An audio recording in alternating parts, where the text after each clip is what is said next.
Olá, aluno! Seja bem-vindo ao curso DNA do Direito. Eu sou o professor Carlos Eduardo Volante. Estamos nas aulas de Direito Administrativo. Estudemos hoje servidores públicos. Os servidores públicos, também chamados de agentes administrativos, são aqueles agentes que recebem uma categoria especial. Dentre os agentes públicos, essa categoria representa uma grande parte, a grande maioria dos agentes públicos.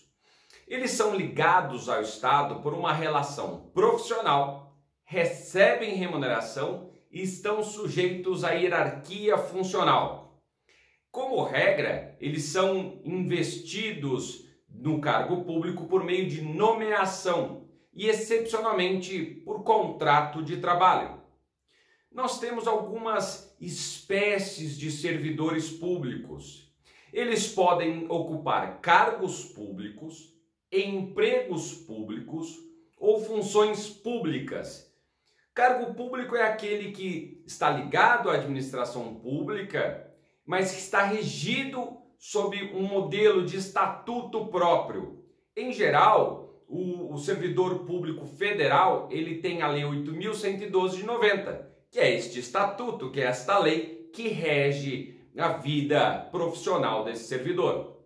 O emprego público diz respeito àquele servidor que está ligado à administração pública, mas por meio de um contrato de trabalho, que a gente chama de seletista. Seletista porque está regido pela CLT. Isso, a mesma lá do direito do trabalho. Então, certos servidores públicos podem ocupar cargo público, então regime próprio, estatuto próprio, especialmente a Lei 8.112/90, ou emprego público. E aí ele está ligado à administração e regido pela CLT, ele é seletista. E de forma residual, ainda a Constituição prevê que ele pode ocupar uma função pública. E é importante diferenciar essa ideia de cargo público de função pública. O cargo público é o local, é onde o servidor público está lotado, ele está organizado, ele está ocupando aquele conjunto de funções. Já as funções públicas são as tarefas, são as atribuições do agente público. Então, enquanto o cargo é o local, a função pública são as tarefas, as atribuições que a lei estabeleceu para ele. Tanto o cargo quanto a função pública são criadas por lei. E a administração, o Estado, pode reduzir, pode aumentar o número desses agentes, cargos e funções. Isso de acordo com a lei. Eventualmente, se não houver aumento de despesas ou não houver a necessidade de criação de mais cargos, pode ser feito por decreto, mas como regra é por lei. Inclusive, imaginem, por exemplo, a Secretaria da Fazenda. Se ela reduzir o número de cargos públicos, mas já existem agentes ocupando esses cargos públicos, o que acontece é que esta extinção de cargos coloca esses agentes públicos em disponibilidade.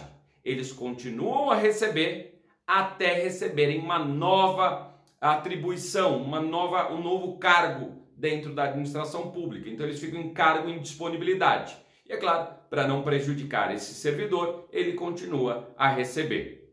É comum dizer que o agente é investido no cargo e o cargo é lotado no órgão. Saibam que os estrangeiros também eventualmente podem ocupar cargos, empregos ou funções públicas dentro dessa ideia de servidor público. Mas isso é de forma excepcional. Como regra, a lei reserva esses cargos, empregos e funções públicas para brasileiros, mas excepcionalmente podem ser ocupados por estrangeiros. A própria Constituição traz dessa ideia e também a Lei 8.112 de 90. Vamos ler para que vocês possam entender melhor no slide. Tanto o artigo 37, inciso 1º da Constituição, quanto o artigo 5º, parágrafo 3º da Lei 8.112 de 90, trazem esta ideia. Olhem só, artigo 5º. São requisitos básicos da investidura de cargo público. 1. A nacionalidade brasileira. No entanto, o parágrafo 3º dispõe o seguinte: as universidades e instituições de pesquisa científica e tecnológica federais poderão prover seus cargos com professores, técnicos e cientistas estrangeiros, de acordo com as normas e procedimentos desta lei. Notem que a ideia do legislador era possibilitar que os estrangeiros ocupassem cargos que sejam essenciais para o crescimento do Estado e que possa não ter brasileiros ocupantes desses cargos. Então, primeiro, o Estado tende a preencher os cargos, empregos e funções públicas com brasileiros, mas certas áreas sensíveis de pesquisa, tecnologia e que o Brasil pode agregar com a vinda desses estrangeiros, aí ele possibilita isso. Então, não seria muito interessante numa universidade federal receber um físico estrangeiro renomado para dar aulas e agregar, trazer conhecimento para o nosso estado de um outro estado? Então, nesses casos, é possível que o estrangeiro ocupe cargo, emprego ou função pública, ou em caso de outras leis especiais que também tragam esta possibilidade. Então, a regra é para brasileiro e, excepcionalmente, para estrangeiro. Vale lembrar também que a responsabilidade do servidor público é subjetiva. Vocês devem saber que, como regra, a responsabilidade da administração pública é objetiva, ou seja, independe de culpa. Mas isso não se aplica na relação entre a administração pública e o servidor, que é por responsabilidade subjetiva, ou seja, depende de dolo ou culpa. Ou ele teve intenção em praticar o ato danoso, ou ele agiu com negligência, imprudência ou imperícia. Se não agiu nem com dolo nem com culpa, o servidor público não responde pelo dano praticado em relação à administração pública, tampouco em relação ao cidadão administrado prejudicado. Vale lembrar também que os servidores públicos podem ser concursados, então prestam um concurso público para ingressar dentro da administração pública. Eles podem ser comissionados, ou seja, eles não prestam concurso público, mas em razão de uma confiança, eles ingressam para a administração pública ou eles ocupam este cargo ou uma função de forma temporária. E aí vale a pena explicar a diferença entre cargo em comissão e função de confiança, que podem parecer a mesma coisa, mas não o são. Vamos acompanhar no slide esta ideia. Olhem só esse quadro comparativo que diferencia então a função de confiança do cargo em comissão. Primeiro que os três se destinam a atribuições de direção, chefia e assessoramento. Então não é para qualquer cargo ou emprego dentro da administração. É só para direção, chefia e assessoramento. Mas lá na função de confiança, ele é destinado para servidores que já ocupam cargo efetivo dentro da administração.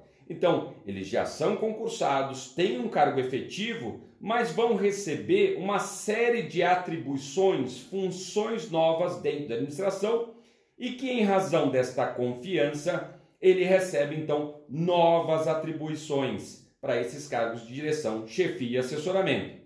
Imaginem, por exemplo, dentro de um cartório, dentro de um fórum, você tem lá vários escreventes. Um desses escreventes vai ser indicado pelo juiz para que seja o diretor do cartório em relação desta confiança. Então, ele vai ser o diretor do cartório, por exemplo, apesar de ser um escrevente já concursado, já ocupante de cargo efetivo. E no momento que não houver mais essa confiança ou modificar esse juiz, ele deixa de ocupar essa função de confiança. Já em relação ao cargo em comissão, a pessoa não ocupa necessariamente a administração pública. É qualquer pessoa. E aí a administração pública poderá nomeá-lo para ocupar esse cargo em comissão. Lembrando que esses cargos em comissão são um percentual dos cargos de servidor de carreira. Então, não podem ser criados livremente. Eles têm um limite dentro de cada cargo, de cada função. Uma segunda diferença é que lá na função de confiança, como eu mencionei, eles têm que prestar um concurso público para ocupar o cargo, mas não precisa de concurso público para ocupar a função de confiança. Então, aquele exemplo que eu dei do diretor do cartório, né, num fórum. Ora, para entrar no cargo de escrevente, ele prestou o concurso, mas para ser o diretor, aí não havia essa necessidade.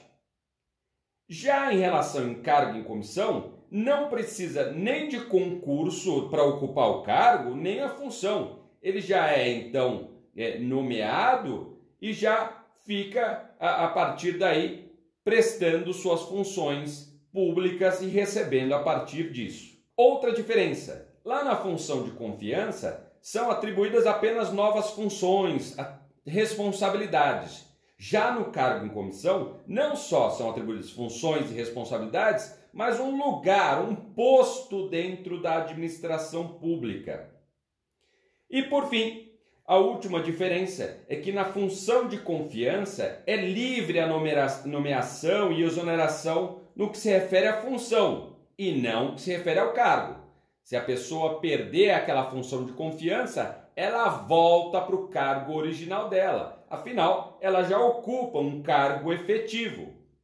Diferentemente, então, do cargo em comissão, que é de livre nomeação e exoneração. A qualquer momento, que nós chamamos de uma demissão ad nutum, a administração pode demiti-lo sem justificar e ele não só se desliga das funções, mas de qualquer relação que ele tenha com a administração pública. Não vai ocupar mais nenhum cargo dentro da administração pública. Outro ponto importante em relação aos servidores públicos é a regra de não cumulação de cargos, empregos e funções públicas. E esta é a regra. Como regra, uma mesma pessoa não pode cumular, ou seja, ter dois ou mais cargos, empregos ou funções públicas remunerados.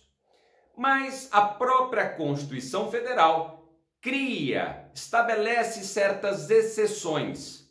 Acompanhem comigo no slide. Vamos lá. Então, a primeira regra, a primeira exceção que existe é que pode cumular dois cargos, empregos ou funções públicas que sejam de professor. Assim, o mesmo professor pode ocupar, por exemplo, dois cargos em locais diferentes. Ele é professor no município e também é professor do estado. Ele pode acumular dois cargos de professor, mas percebam, dois. Ele não pode dar aula em 2 ou 3 municípios mais o estado. Não. Um é município ou estado ou 2 municípios, mas não mais do que isso. E outra regra que vai valer não só para esta aqui, mas para todas as outras exceções, é que tem que haver compatibilidade de horários. É claro, ele não vai poder ministrar aula nos dois entes federativos no mesmo horário, por óbvio. A segunda exceção é o cargo de professor com outro técnico e científico. Por exemplo, ele é professor de medicina legal numa universidade federal, mas também ele ocupa o cargo de médico legista. A ideia é trazer essa experiência profissional dessa pessoa, desse servidor, para o cargo de professor. Mas lembrando, então é cargo de professor com outro técnico ou científico. E este é o limite. Uma terceira exceção: 2 cargos ou empregos privativos de profissional de saúde com profissões regulamentadas. Há uma escassez de profissional na área da saúde, assim como na educação. E por isso esta regra, em que você pode acumular 2 cargos ou empregos na área de saúde, desde que essas profissões sejam regulamentadas, ou seja, estabelecidas, criadas por lei. A outra exceção é cargo de vereador com outro emprego ou função pública. É o único agente político que tem essa exceção. Isso não vale para prefeito, não vale para deputado, não vale para senador, não vale para presidente, nada.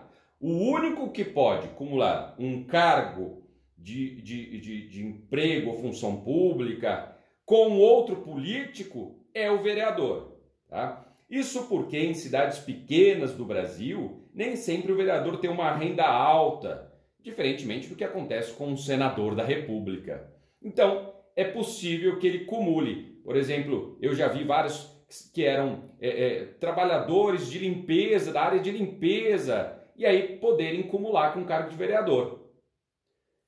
E por fim, magistrado ou membro do Ministério Público com outro do magistério. À época ainda se chamava magistério, hoje é na área como professor, nós diríamos, né? Então ele pode dar aula, por exemplo, numa universidade federal e também ser ao mesmo tempo um juiz ou um promotor de justiça. Essas peculiaridades do servidor público devem ser lembradas e são muito cobradas em exame de ordem. Essa questão da acumulação de cargo, emprego, função pública, a participação do estrangeiro dentro da administração pública.